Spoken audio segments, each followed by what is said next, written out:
जी sir. हाँ, okay, thank you. तो आप सभी का स्वागत है हमारे YouTube चैनल और हमारे टेलीग्राम चैनल पे। आप सभी का स्वागत है। आज हम बात करते हैं एक रोग जो कॉमन रूप से महिलाओं में मिलता है, एक रोग जो भारत की मैक्सिमम महिलाएं जो हैं इस रोग से ग्रसित हैं, और हम उसकी बात करते हैं साइकोसोमैटिक रूमेटिज्म। साइकोसोमैटिक रूमेटिज्म नया नाम सुने होंगे कि ये जो है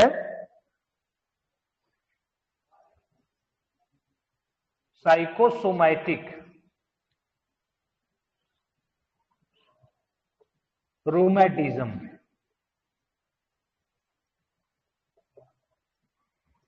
इसका दूसरा सिनोनिम्स है, इसका दूसरा जो नाम है, इसको एक तरह से कहा जाता है कि टेंशन पेन।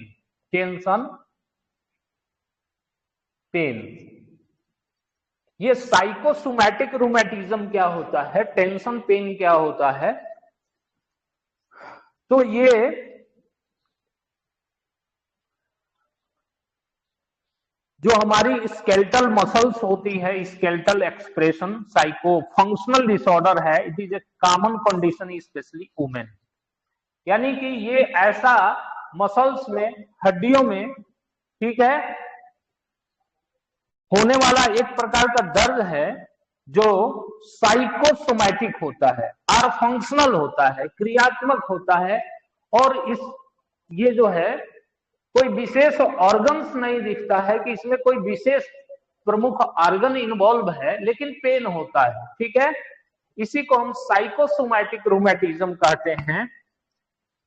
अब इसमें जो इलेक्ट्रोहोम्योपैथी में हम लोग सिलेक्शन ऑफ रेमेडी जो पढ़ा रहे हैं, जो बता रहे हैं आपको, जितने भी साथी हमारे वीडियो को सुनते हैं, अगर आपको इलेक्ट्रोपैथी सीखना है और सिलेक्शन ऑफ रेमेडी सीखना है, यानी कि दवा का चयन हम कैसे करते हैं इलेक्ट्रोहोम्योपैथी में, किताब और फार्मूला देख के बहुत लोग आपको पढ़ा रहे होंगे, सिखा रहे होंगे और दे रहे होंगे, लेकिन हम लोग जो है आपको सिलेक्शन ऑफ रेमेडी सिखाते हैं इलेक्ट्रोहोम्योपैथी में। तो वो क्या तरीका है जिससे कि हम सेलेक्ट करते हैं, इस बीमारी में भी दवाई कैसे सेलेक्ट करते हैं, इसको हम सीखने और समझने की कोशिश करते हैं। तो पहला चीज कि मरीज हमारे पास सिम्टम्स लेके आता है, ठीक है, तो सिम्टोमेटिक रेमेडी, सिम्टोमेटिक। दूसरा क्या होता है, ये सिम्टम किसी अंग के बीमार होने की वजह से आता है, ऑर्गेनिक रेमेडी। और ये अंग बीमार होने के पीछे कोई कारण होता है, तो यहां पे प्रिंसिपल रेमेडी। ये तीन चीज हो गई, सिम्टोमेटिक, ऑर्गेनिक और प्रिंसिपल रेमेडी, तीन। अब इस बीमारी को जब हम देखेंगे, इसके सिम्टम्स की बात करेंगे, तो इसमें क्या सिम्टम्स होता है? Burning aching sensation, RA pain, burning aching sensation, or pain, दर्द। कहां पे होता है? The distribution does not confirm. इसका जो कहां हो रहा है ये कंफर्म नहीं होता है कि ये दर्द शरीर में कहां हो रहा है। समझ गए बात को? नोन, यानी कोई ऑर्गेनिक लीजन हमें एक्चुअल में नहीं पता है कि कौन सा ऑर्गेनिक लीजन है जहां पे ये दर्द जो है फॉर्मेट हो रहा है, दिख रहा है, ठीक।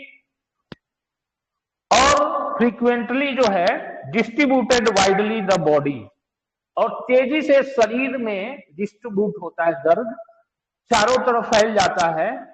और ये मे बी बाइलेटरली असिमेट्रिकल, यानी कि शरीर के एक तरफ हो सकता है, इधर या इधर, या सिमेट्रिकल हो सकता है शरीर में। समझ गए? और ये जो दर्द होता है मूल रूप से फंक्शनल पेन कांस्टेंट, ये कांस्टेंट रहता है डे एंड नाइट, रात और दिन में कांस्टेंट रहता है, रात और दिन दोनों में कांस्टेंट रहता है, और वीक्स या मंथ तक इसको रह सकता है दर्द, लेकिन कोई पर्टिकुलर रीजन नहीं है कि यहाँ ये बीमारी है, समझ गए। मतलब बताएगा कि आधा शरीर यहाँ से लेके यहाँ तक आधा शरीर दर्द हो रहा है, यहाँ से लेके नीचे तक दर्द हो रहा है, दैट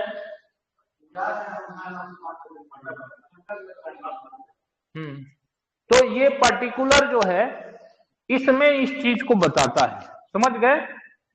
और ये नो इंटरमिशन, इसके बीच कोई गैप नहीं होता है और दर्द होता रहता है।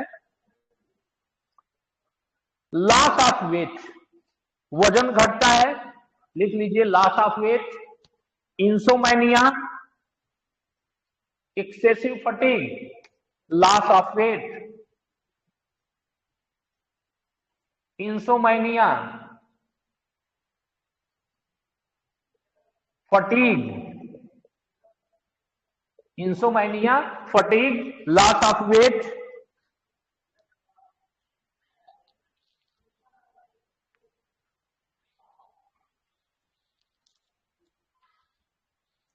स्लीपलेसनेस, नींद ना आना, स्लीपलेसनेस, नींद ना आना। तो इतने सारे सिम्टम्स जो हैं वो देखने को मिलते हैं। अब इसमें जो है हम सिलेक्शन ऑफ रेमेडी में आते हैं जब इलेक्ट्रो होम्योपैथी में, तो हमें हमारी जो सिस्टम में जो दवाई बनी हुई है वो अंगों की है, ऑर्गेनिक है, अंगों की दवाई है। तो सिम्टम के हिसाब से हमें अंग पता लगाना पड़ता है। तो इसमें क्या है कि मसल्स है, और क्या है, नर्वस सिस्टम इन्वॉल्व है, nervous system, brain, nervous system, ये इन्वॉल्व है। आप ध्यान से देखेंगे, अंगों का पता लगाएंगे तो ये अंग यही इन्वॉल्व होता है, ठीक। अब यहां आते हैं हमारे में, जैसे हमने जो सिलेक्शन ऑफ रेमेडी बनाया है वो सिम्टोमेटिक, ऑर्गेनिक और प्रिंसिपल। प्रिंसिपल बेस होता है कि कारण, कारण का इलाज। तो इसमें कारण क्या है, स्ट्रेस, मेंटल डिसऑर्डर में stress, anxiety, depression, stress, anxiety, depression, overwork,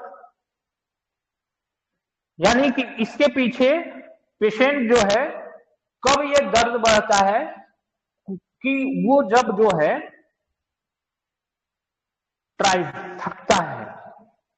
यानी कि इसका जो मूल कारण है वो मूल कारण क्या है कि पेशेंट का ये स्ट्रेस है, मेंटल स्ट्रेस, फिजिकल स्ट्रेस, यानी कि mental stress and the physical stress, that is the most important cause. ये कारण है इसके पीछे। साइकोसोमैटिक, आपकी क्लिनिक में महिलाएं आती होंगी, बताते होंगे ये पूरा दर्द हो रहा है, ठीक।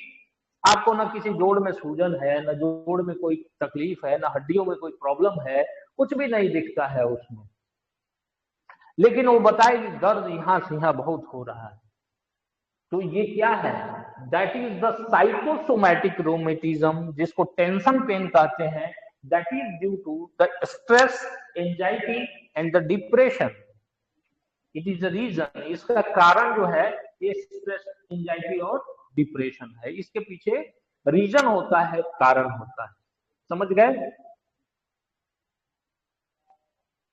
और कई बार मेनोपोजल कंडीशन में, मेनोपोज जब आता है तो हार्मोन का जो है जो इम्बैलेंस ही होता है, वो भी कई बार इसके पीछे कारण होता है, मेनोपोजल, समझ गए, मेनोपोज के कारण।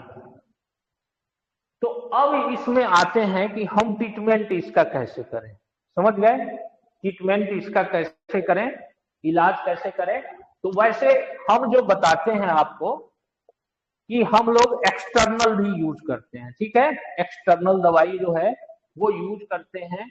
लगाने के लिए और पिलाने के लिए जो इलेक्ट्रिसिटी, जो सिम्प्टोमेटिक रेमेडी में पूरा विधिवत सीखने के लिए हमारे नाइट क्लास में आप जुड़ सकते हैं। सिलेक्शन ऑफ रेमेडी अगर पूर्ण रूप से विधिवत सीखना है, जो साथी हमारे वीडियो को सुन रहे हैं, तो आप हमारे नाइट क्लास में भी जुड़ करके और कैसे हम सिलेक्शन ऑफ रेमेडी करते हैं ये पूरा सीख सकते हैं। पूरा हम लोग जो है पूरा सिखाते हैं इस सिलेक्शन ऑफ रेमेडी को। किसी भी ट्रेनिंग सेमिनार वगैरह में इतना नहीं मिलेगा जितना हम आपको सिलेक्शन ऑफ रेमेडी यहाँ सिखाते हैं इलेक्ट्रो होम्योपैथी में। तो हम लोग यहाँ एक्सटर्नल और इंटरनल यूज करते हैं, ठीक है। एक्सटर्नल चूंकि पूरे बॉडी में पेन है यहाँ से लेके वहां तक, तो कहाँ कहाँ लगाएंगे कोई दवाई, ठीक। तो इसमें एक्सटर्नल का कोई मतलब नहीं होता है, बट यहाँ पे जो दवाई है इंटरनल पिलाने के लिए, वो दवाई क्या दे सकते हैं, ये दवाई हो सकती है WE, ठीक है, WE दवाई होगी। WE व्हाइट इलेक्ट्रिसिटी, जरूरत पड़ने पर YE दे सकते हैं जब नींद वगैरह ना आ रहा हो। यहाँ पे इंसोमेनिया, स्लीपलेसनेस, समझ गए, जब नींद वगैरह ना आ रहा हो तो हम दे सकते हैं। बहुत जलन जैसी स्थिति आ रही है तो बी का भी उपयोग कर सकते हैं। जलन जैसी स्थिति जो है, बर्निंग, जलन आ रहा है तो बी उपयोग कर सकते हैं, समझ गए बात को। लेकिन ये जो दवाई होगी WYB अलग अलग कंडीशन के अनुसार आप देंगे। हमारे जो क्लास चल रहा है उसमें मटेरिया मेडिका भी पढ़ाते हैं, हर कंडीशन में कौन सी इलेक्ट्रिसिटी किस जगह यूज होती है हमारे मटेरिया मेडिका क्लास में भी आपको मिलेगा। तो अगर विधिवत रूप से इलेक्ट्रोपैथी सीखना है तो आप हमारे क्लास में जुड़कर और विधिवत रूप से इलेक्ट्रोपैथी सीख सकते हैं, समझ गए।